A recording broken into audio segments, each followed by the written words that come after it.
สบายดีพ่อแม่พี่น้องที่เข้าไปรับชมเนาะ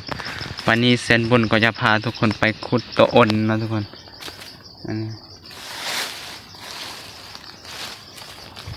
ว่าจะเป็นอาจารย์ใดเนาะอาจารย์ใดหรือบ่ใดก็ส่วนรุ่นนำกันทุกคน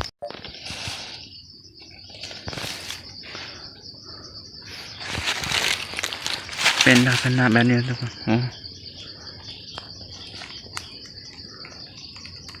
รัดลูกนะ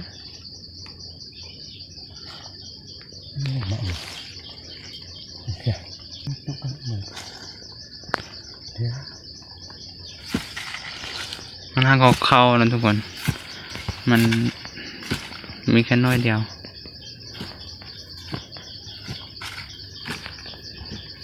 เดี๋ยวเขาจะเฮ็ดบอลดังไฟแล้วก็ให้ควันมันเข้าหาตัวอ้นนะทุกคนตัวตุนบอกและตัวอ้น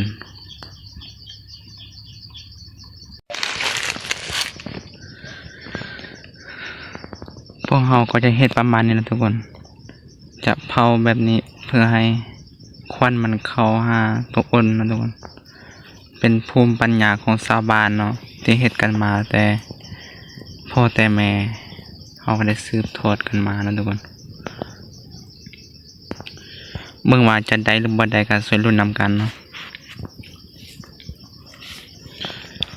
หลังจากเผาให้ควันมันเข้าแล้วก็ต้องได้ขุดอีกนะทุกคนต้องได้ลุ้นอีกว่ามันยังอยู่บ่หรือว่ามันบ่อยู่แล้วตอนนี้พวกเขาก็จะพากันหนังทาหน่อยนึงนะทุกคน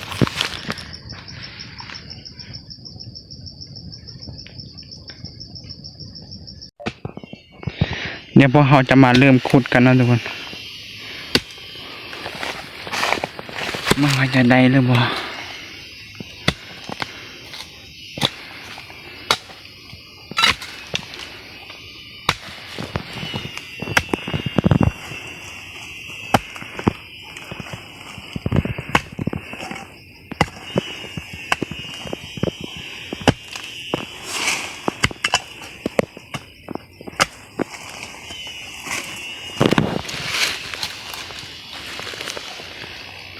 ตู้นี่ลองมั้ง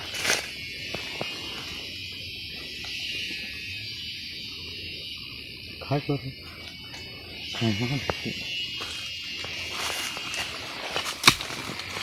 หูมันยังเข้าข้างในนะทุกคนเดี๋ยวจะขุดอีกประมาณ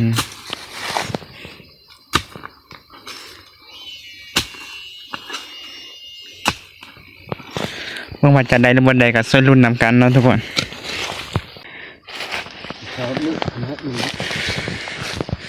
จังนี่ปอกในจังนี่ไปรุ่นนำกันทุกคนมันจะได้หรือบ่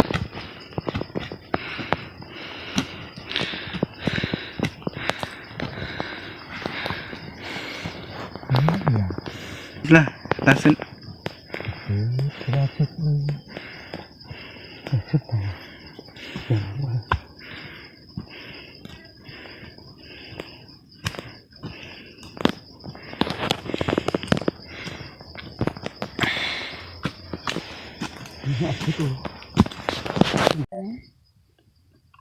ว่าเราก็อัดรอนั้นน้ำตู้นั่นสิก็อัดนะเครื่องต้องเก็บไหมนะเมื่อไหร่เนี่ยต้องเก็บไหมหาทมเห็นนะ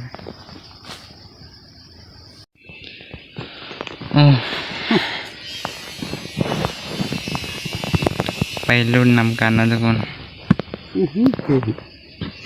โอ้เห็นแล้วทุกคนเห็นแล้วออกแล้วทุกคนออกน้อยเห็นกันเห็นเยอะแก่น้อยทุกคนจับเกี่ยวเนี่ยไปต้นน้ำเหลือด้วยจับยกอันนี้My goodness อ่ะ โอ้โหอาหารพวกนี้ กัดมือทุกคนโอ้ และนี่พวกนี้ กัดมือเส้นบน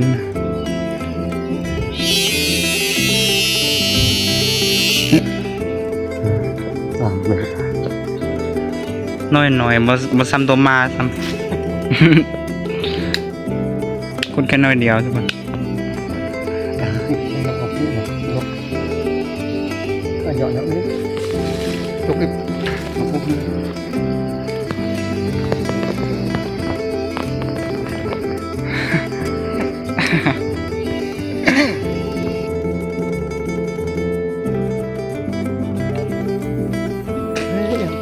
นางเยอะมากหยอดนะคือตับชูค้างแค่หมาตับนี้ตู้น้ำหนึ่งเลย นั่นลูกมันเนาะทุกคนหาก็ลงเงื่อนลง จากแม่มันนะทุกคน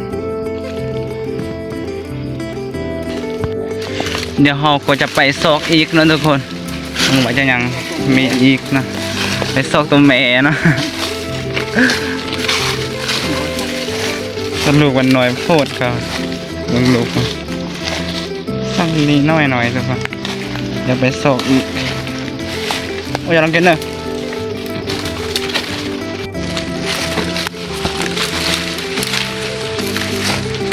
เพราะว่าแม่มันน่าจะอยู่แถวนี้แหละมันจากแม่มันเนาะทุกคนจากแม่แล้ว ไปอยู่บอนหนึ่งตัวอย่างแม่มันมีลูกไล่โตเนาะทุกคนแต่มันจากแม่มันง่ายไปอยู่เงินไผ่เงินมันนะทุกคนเบิ่งไว้ยังจะเห็นอีกบ่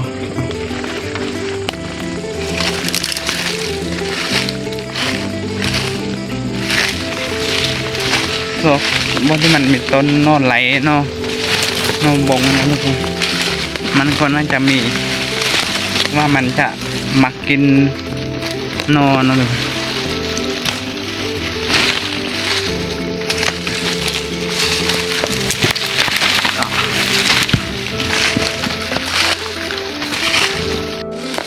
ต้นนอนไหลแถวนี้มีลายนะทุกคนมันก็น่าจะมีว้าวไปซอกเบิ้งว่ามันจะมีหรือบ่มีถ้าเคยรุ่นนำกันนะทุกคนถ้ามีก็จะไปขุดอีกถ้าบ่มีก็จะกลับบ้านแล้วนะทุกคนฝากให้ทุกคนเข้าไปกดไลค์กดแชร์ได้เด้อกดไลค์กดติดตามได้ที่ YouTube กะบ่ค่อยฮู้เนาะเฮ็ดจังใดเนาะค่ะไม่ค่อยมีคนที่จะเข้าไปติดตามส่วนใหญ่ก็เป็นคนที่เสียนบุญยืมโทรศัพท์เข้าแหละคนหาเนาะบ่ค่อยมีคนที่เข้าไปติดตามเองแต่เศร้าไปคนซื่อๆนะ35-6คนประมาณนี้นะ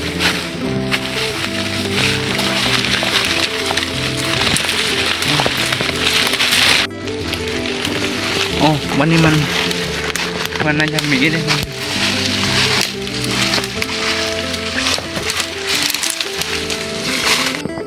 วันนี้ก็น่าจะแมนแล้วเด้วันนี้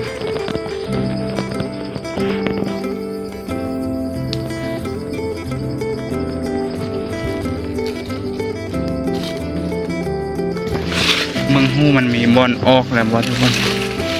น่าจะบ่มีทุกคนมีแค่น้อยเดียวทุกคนมันทำได้แน่นอนแหละถ้ามันโบออกก่อนโอ้มันมีหูออกวันนี้ทุกคนหรือว่ามุมเนี่ยให้ขอบนหรือว่ามันหูตัวนี้ออกแล้วสปิดแอมแปะกันนะเรียนน้ำขัดหรอ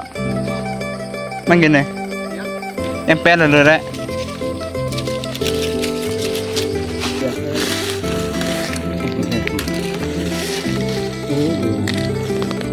ฮ ายครีมนำ ที่เราเราmuốn là thao kéo thì là nó đấy nó lo những cái gì đó này เดี๋ยวก็จะไปซอกอีกนะทุกคน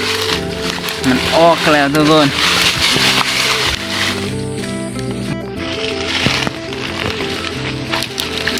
เดี๋ยวก็จะไปซอกอีกนะ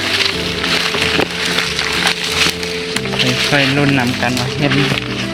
ถ้าเห็นแล้วสันบุญก็จะถ่ายให้เนาะ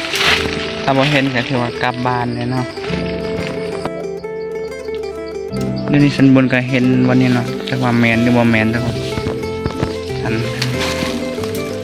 ตันแบบนี้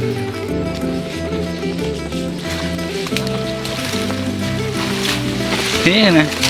asal koran gimana mau kor yak hah capek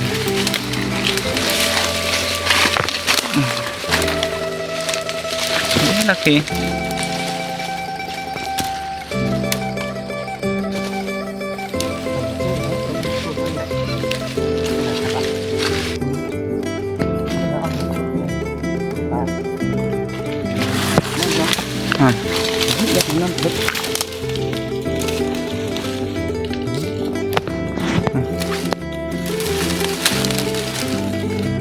มันขี้มันใหญ่แล้วทุกคน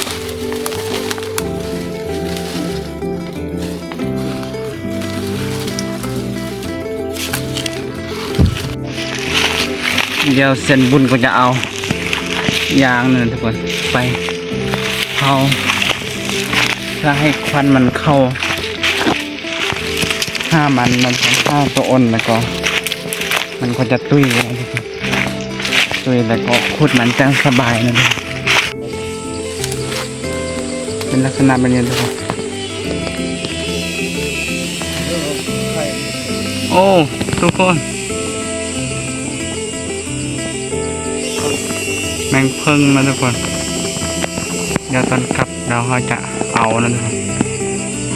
นี่นะอมยาไหมเนี่ยมันก็จะมีน้ำบานนะทุกคน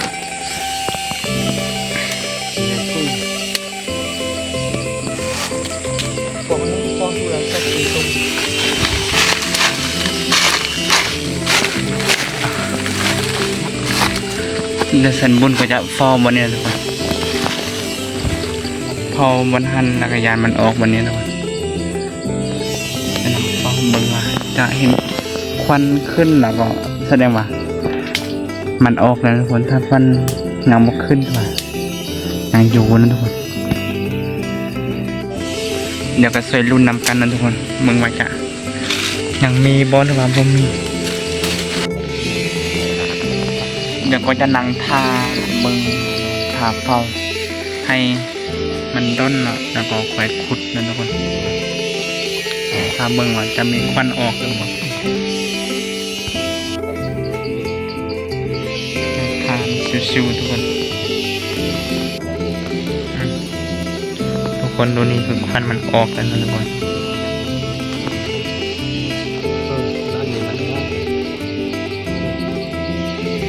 เดี๋ยวจะนั่งเพราะว่ามันจะตายว่ามันจะออกทางนี้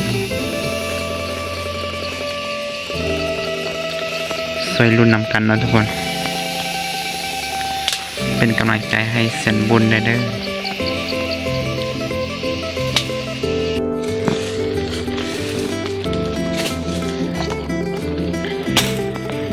อันนี้ก็ขุดไปประมาณนึงทุกคนยังมีหูไปต่อนะ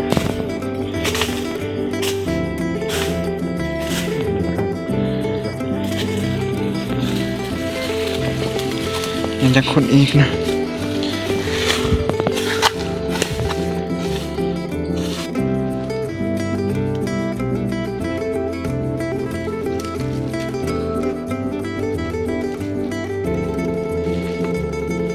ตานะ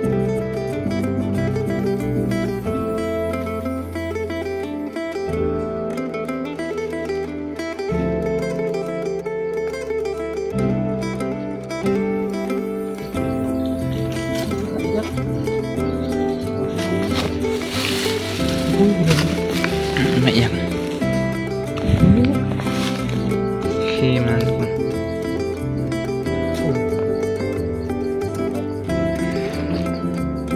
ข้างนี้นะทุกคน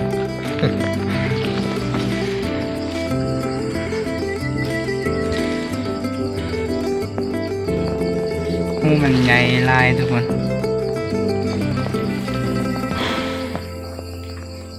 กระดานนี่ เดี๋ยวจะเอาไม้นี่ไปแย่นะทุกคนแย่เบิ่งว่ามัน จะสุดไม้นี่บ่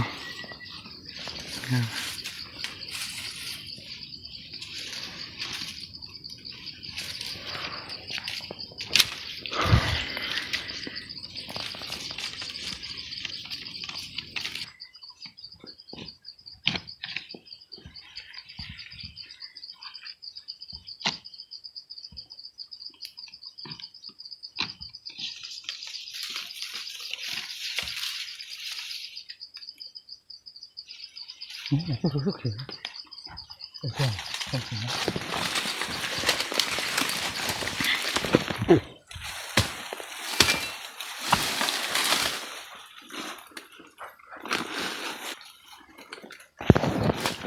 เดี๋ยวก็จะขุดบนนี้เองทุกคนขุดหลักบนนี้นะ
เดี๋ยวจะมาลุ้นกันอีกแล้วทุกคน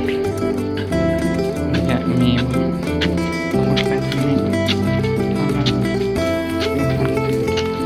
มาเส้นยาวๆครับเนี่ยเราจะสุดบันไดไปต่อมา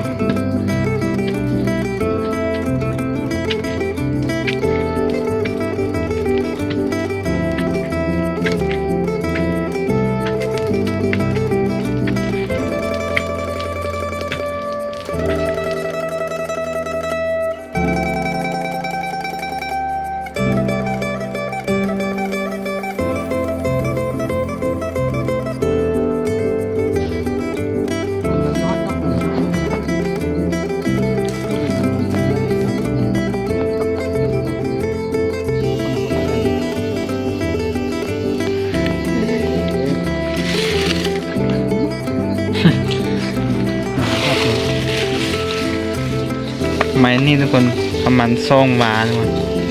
ยังบ่สุดเลยถือว่าบนได้นะทุกคนเดี๋ยวพวกเราก็จะกลับบ้านนะเนาะ